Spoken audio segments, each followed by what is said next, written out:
not doing this just because we oppose wind, but we do it because we understand that electricity is so essential to our way of life that jeopardizing it, making it less secure, making it less reliable, is one of the worst things you could do if we want to move Maine forward.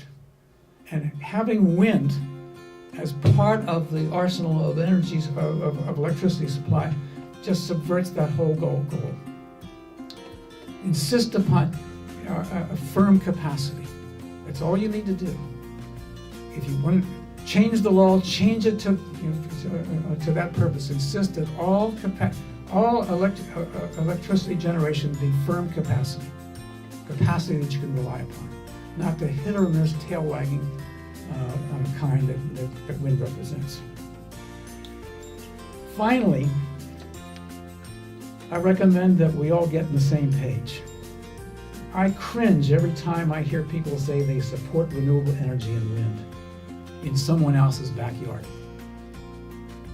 Knowledgeable wind opposition focuses upon wind's electricity dysfunction, recognizing that all the other issues, although real and important, are secondary. That is, increased electricity costs, unhealthful noise, lowered property values, wildlife mortality, loss of heritage views, and of course the community incivility.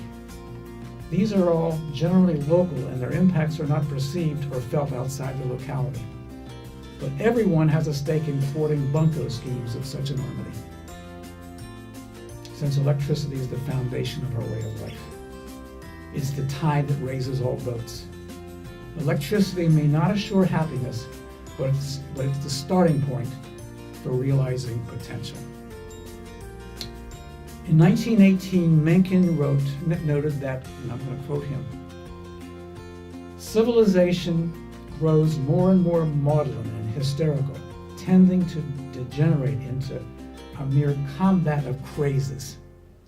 The whole aim of practical politics is to keep the populace alarmed and clamoring to be led to safety by somebody, and by menacing it with endless series of hobgoblins, most of them imaginary. We suffer hooligans like wind promoters as they dangle their hobgoblins to justify fraud at great expense to our wallets, our intellectual prospect, our natural heritage, and our personal and cultural legacies. That's all I have to say. I'd be happy to take any questions.